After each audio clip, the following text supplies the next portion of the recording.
This is Passion for Your Passions, a podcast about what makes life worth living. I'm Julie. And I'm Krista. And on this episode, we're talking about Adventure Time. Adventure time! Come on, grab your friends. We're adventuring. That's not right. That is not right at all. Come on, grab your adventure. We're going on an adventure. It's time. No. No, this is upsetting me. Okay. So, I have a very important announcement for everybody in the world. And Yes. this is, I am very happy, for all of our thoughts in the world, our people with their beautiful bodies showing off their beautiful bodies and being the general eye candy of the world. Now, there is a caveat to this. I'm so scared. This is such a weird opening. My caveat to this is, if clothes are meant to be for business, do not make them see-through. I need to go to work at a business setting. And I don't want the goods to be on display. I have had this happen too many times. Where do you go to buy shirts that are not see-through? It drives me absolutely ballistic. Well, coming from someone who works at an office that it's formal business wear, I think it's because people wear layers. And so, the idea is you're wearing, 6 different things. So the lighter it is, the better. And, through the layers, they're not see-through. Because I have a lot of see-through shirts, but I also have to wear, blazers and undershirts. And, I have to wear a lot of layers. And so I like the see-through shirts. I don't think they're just see-through because it's this is all we want you to wear. Look, some of this is a trend thing. You know what I'm talking about. How when the trend becomes the thing, suddenly you can't find clothes that are different than the trend. Oh yeah, now it's crop tops too. Crop top everything. Yeah, that's what I was gonna say. I love a good crop top on a girl who's killing it. I'm not that girl. I don't wear crop tops.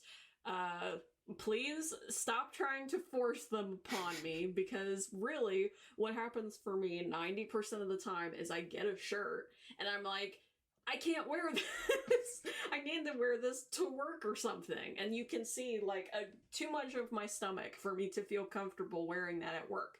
And, everybody works in different places. Like I said, it's not like this stuff bothers me in general. It's more just where I work, I'm a chemist.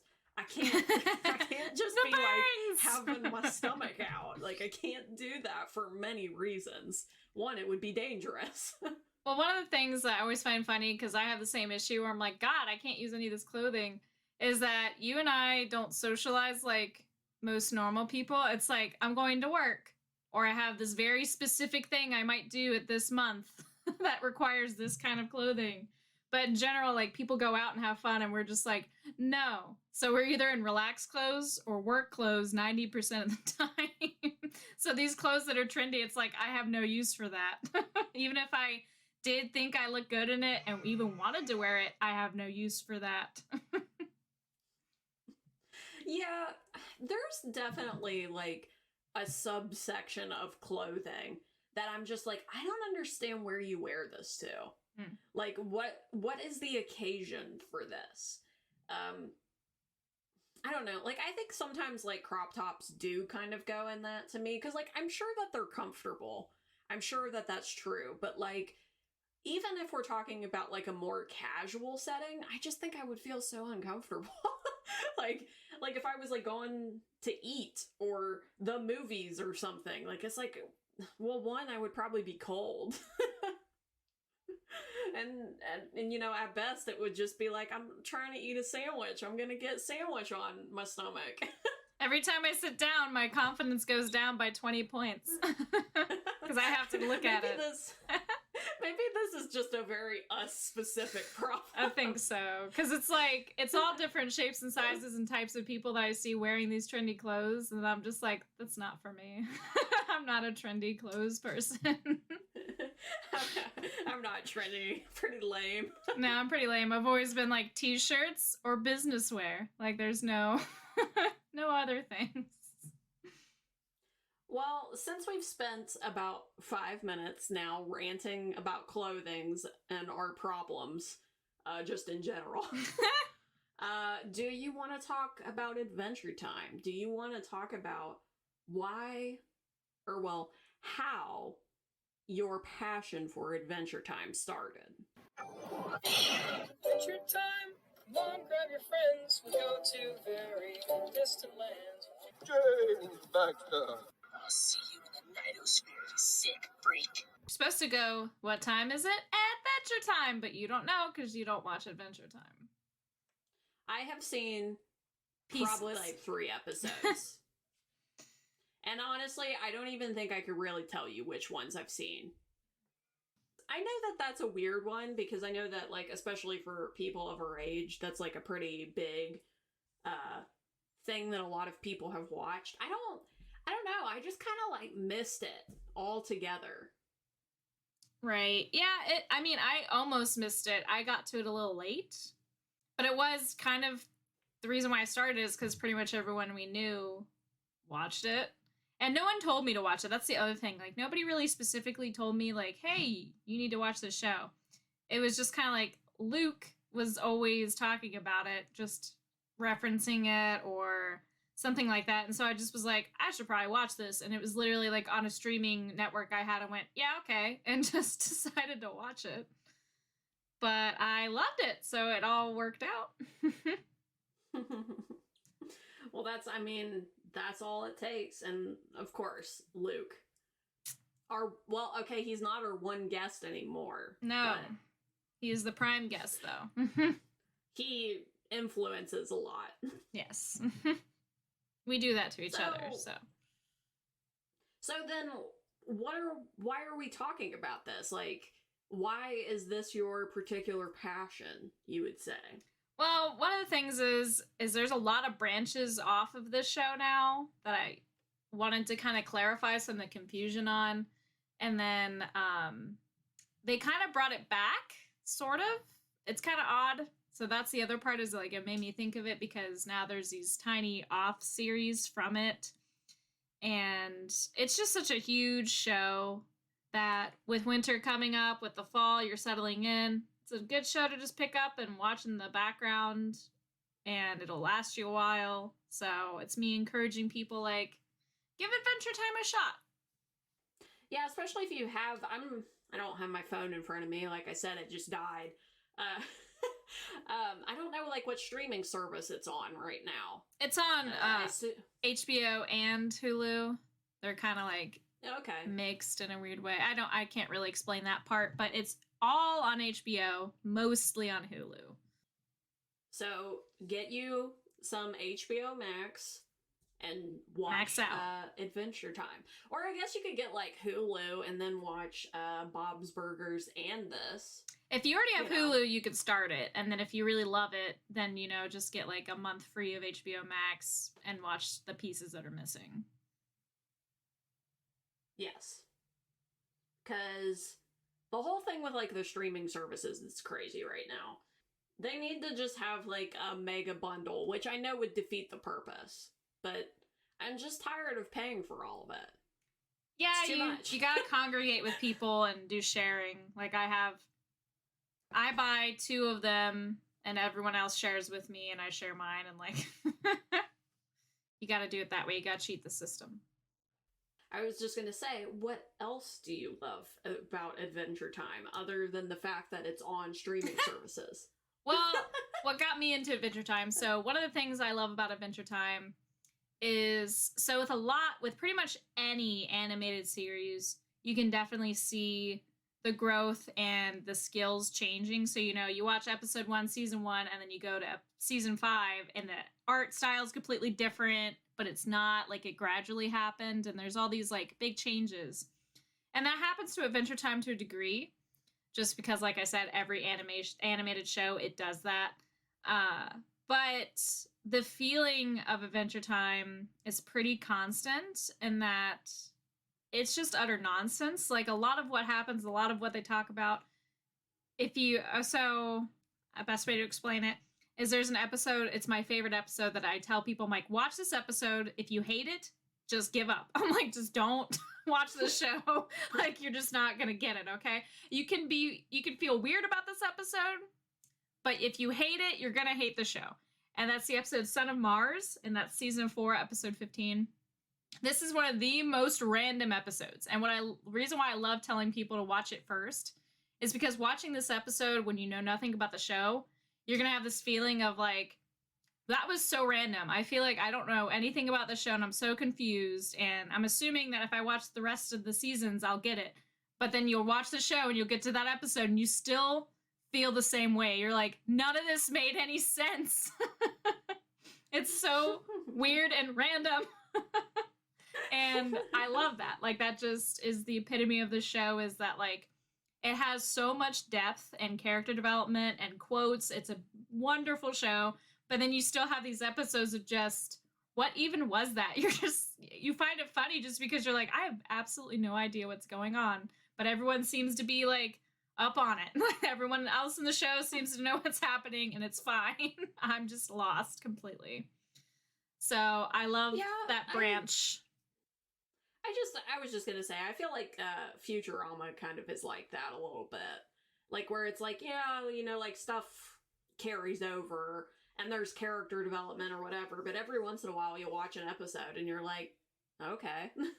Well, that happened. Interesting. Yeah, it's...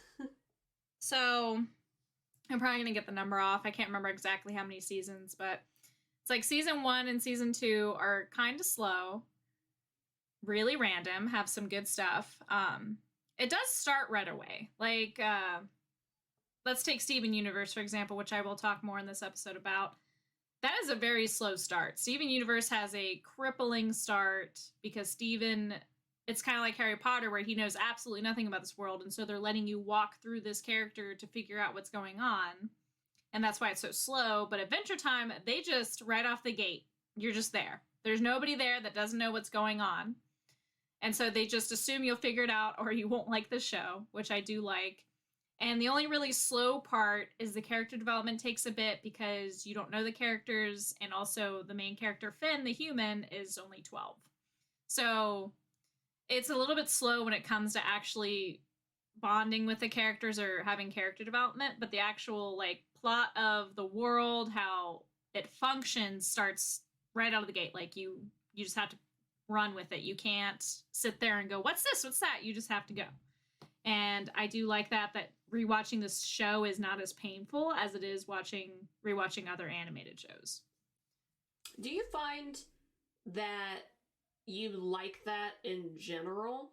This is kind of a weird question, I guess, but, like, do you like when something holds your hand, like a la Harry Potter, where it's like a character not knowing anything about the world and then you learn through them? Or do you prefer if you're just thrown in? I prefer the secondary, but that one's a lot harder to do correctly. It's like, the hand-holding is a safe bet. You can still make a wonderful world and do the hand-holding, and it makes it easier, versus doing this throw-in and hoping people care enough to focus and be absorbed by it. So, for instance, a bad example, which I'm probably going to get a lot of hate for this, Mad Max. I think Mad Max is a horrible example of just throwing you in and going, you'll figure it out if you care. I don't give a shit. Like, there's nothing... It's just action. Like, if you tell me Mad Max is an amazing action cinema sequence, 100% agree. Like, watching it is, like, so mind-blowing just seeing it. If you try to tell me that plot is anything but bullshit, I will smack you. Like, it's bullshit. Like, it just doesn't... They just throw you into this world. They're like, it's apocalyptic. Yeah, okay. Yeah. And then nothing makes sense. Nothing is tangible. So I think that holding your hand is a safe bet to, like, doing these open worlds, but I definitely prefer the just kind of, like, throw you in. And if they're good at what they do, if they're good at writing, if they're good at acting, so on and so forth, if all that comes together just the right way, it works a lot better to me. Yeah, I think this is an interesting topic because I think depending on what you're talking about, it's harder than other times because this is just something kind of, I guess, I'm interested in as somebody who likes to write stories. But if you have, for example, like a fantasy story, and like it's a really like intense fantasy story, right? If you just like dive in there, like the first like chapter or two, your audience is going to be going like, "What? I don't. What are you even saying? This is just like nothing, gobbledygooky, magicy, nothing." Yeah, it definitely requires a lot more finesse. Yeah, it's hard. I mean, I would say probably like the best example of somebody who pulls it off probably is like Hayao Miyazaki, because a lot of his movies are like that. I mean, I think sometimes he'll have a character who doesn't necessarily know stuff, but like that's not really the focus. A lot of times it really just is like, here's the world. Right. Good luck. You'll figure it out. You'll enjoy it. Yeah. Well, another really good example of this type of writing would be Firefly. Firefly 100% did the whole like, you'll figure it out when you're here. Like, they didn't do any hand-holding with Firefly. They even have like Mandarin thrown into their language, and they never go over what that means. It's just you keep hearing it, and then you start to figure out what it is. And like they say shiny, and they have all these terms, and you just know after a season, you're like, okay, I know this language. I'm with these people. Like, it makes sense. I definitely think it makes more sense in shows than it does in movies and books. Like, it's just easier that way because people are seeing it versus describing it or not describing it because you're not hand-holding and all that kind of stuff. Yeah, and it's a lot harder to just kind of be like, and that guy had the face of a crocodile, moving on. Which was totally normal in my world. Like, yeah. Ignore the man with the crocodile and ignoring. face. I will mention this once and then never again. Bob had a crocodile's face. Exactly. Every time you picture Bob, think crocodile. Yeah. Okay, well, so we spent plenty of time talking not about Adventure Time. Let's get back to Adventure Time. So I think that there's a lot of people who would be confused by exactly the universe, I guess, of Adventure Time, because there's a lot of shows nowadays that look a lot like Adventure Time. So do you want to talk about some of those other shows? Okay, this is a long, complicated thing that I'm going to try to bite-size, and I'm not going to give the right people credit. I apologize in advance for not knowing every single writer and producer's name. So the two shows that are the most similar would be Adventure Time and Bravest Warriors.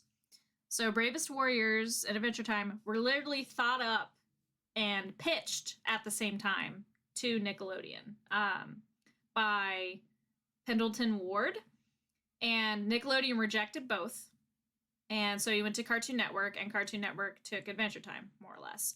It was like one episode was produced, and it was really it was really popularized on the internet or at a film festival, and then he did that, and Adventure Time got bought out. So then Bravest Warriors didn't happen, and they focused on Adventure Time. And along with Pendleton Ward was Rebecca Sugar. She was there pretty much from the start.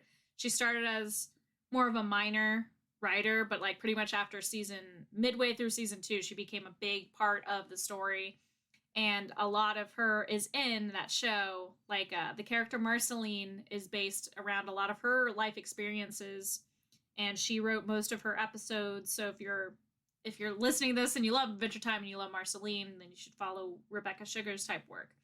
Adventure Time happened first. That's kind of the big point there. And Bravest Warriors, I can't remember exactly how many years later, it became like an internet series that Pendleton Ward started but didn't really commit to, and ended up going to Phil Rindo, who was also part of the Adventure Time team, and he also went off to make other shows that I'm sure people know about at this point. But Bravest Warriors, I'm pretty sure, is only on the internet right now, and if you love Adventure Time but want it to be even more random, I would definitely tell you to go watch Bravest Warriors on the internet. It's hilarious. It's pretty great. So the next... Catbug. Catbug! Love Catbug. Catbug's amazing. Catbug is the best. So the third show that people usually associate with this would be Steven Universe, which that started coming out around season 4 of Adventure Time, and it was Rebecca Sugar's project, like pretty much only hers. It wasn't Pendleton Ward or anybody else, and actually it consumed her so much that come season 5 of Adventure Time, she quit writing for Adventure Time and solely worked on Steven Universe.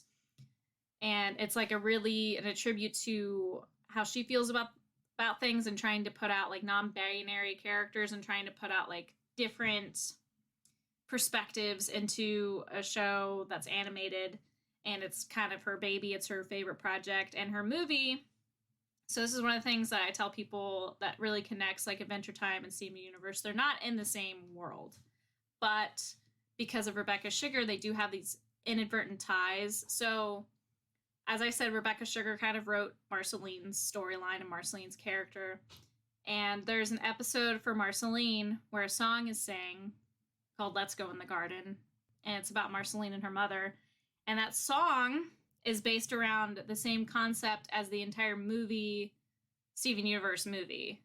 So they're both tied. That storyline came from the same place in Rebecca Sugar's life. And it was something that really hit her when she was a child. And so she started doing it on Adventure Time, but didn't get to finish it, and essentially created a new way of telling that story through Steven Universe movie. So they are tied in a lot of ways, but they are technically not like anywhere near the same universe or same anything. There is like an episode of Steven Universe where Uncle Grandpa's in it, which I still don't understand, but there's things like that. I'm not going to say there's not, but I would say those are the 3 that people get really confused about. Another mention might be Gravity Falls. There was a producer/writer on Adventure Time that did do Gravity Falls, but they are also not connected. Over the Garden Wall has nothing to do with any of these. And the last one would be... Does it not? It doesn't have anything to do with any of these. I thought, for some reason, like, man, the style's really similar. I'm kind of surprised. Have you watched it? A little. It's nothing like Adventure Time, where it doesn't have any of the same feel. Yeah, I don't recognize any of the names. I don't think Over the Garden Wall has nothing to do with any of it. I'm sure someone will come out of the woodwork and correct me that some like secondary producer or some shit, but like it was on Cartoon Network, and that's like its only similarity. Yeah. One time Finn was in the background of one scene. Not even. I think what actually, if you needed to connect them, the cartoon Flapjack had, I think it was a storyboard writer that was like really secondary on Adventure Time that also did Over the Garden Wall as a really low secondary. So like, I guess there's your bridge, but there really isn't one. The last one I'll mention, in case some people are asking about it, Midnight Gospel. Very odd show. It is not connected, but it is another Pendleton Ward show, so it will have some slight similarities to Adventure Time. I don't think it's anything similar when I watched it, but I could, since it's the same storyboard writer, I could see other people disagreeing with me. So yeah, that's... Adventure Time is its own thing, has similar things that came out after it, but Adventure Time is the number one, the prime one who started it all. Who is your favorite Adventure Time character? Ooh. I probably have to say Bubblegum, because I am Princess Bubblegum, so... yeah. Whenever she's on stuff, I'm like, yeah, that's me. That's 100% what I would do right there. Like, she's just like very no, she does not tolerate shit. Like, she just, oh, well, that's interesting, kills it like immediately. Just no, she is 0 to 10, like just all the time. She's either completely cool and just calculating and doing stuff, or she's just like flipping tables and obliterating the world. Like, there is no in between with Bubblegum. So gotta say it's probably Bubblegum. Yeah. But I I mentioned in an episode that if you haven't seen Adventure Time and just want to give it a shot, I have 2 episodes. So anytime I introduce it to people, I'm like, watch these 2. And then if you never want to hear about it again, I respect that. So the one I told you is season 4, episode 15, Son of Mars. Most random episode, my absolute favorite episode. And then the other episode is The Eyes, which is season 2, episode 2. It's just, to me, one of the funniest ones. And like my favorite quote is just Jake. The plot of it is there's this horse watching Finn and Jake, and they can't sleep, and they're trying to get rid of the horse. That's all it is. Like, that's the whole plot of the episode. And they're doing everything they can, but they can't get rid of this horse. He's just staring at them all hauntingly. And at some point, like, out of exhaustion, Jake just goes, let's just kill the horse. And Finn goes, what? And it's probably my favorite line. Let's just kill the horse. Like, he's just so tired. He's like, but I'm so sleepy. Like, he gets so animated about it. It's pretty great. So. Well, I think if we've learned anything over these last 2 weeks, especially these last 2 weeks of us talking about a lot of cartoons for some reason. Yeah. I didn't realize that trend till now. It's make more cartoons that are good and possibly geared towards adults, and also make shirts that are less see-through. And this has been Passion for Your Passions. That's a wrap.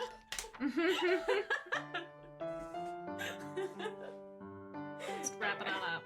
Just like we want to wrap our bodies with clothing that's appropriate for the workplace. On the next episode, we're talking about the Rings of Power. Because we accidentally skipped Lord of the Rings this year. Whoop whoop.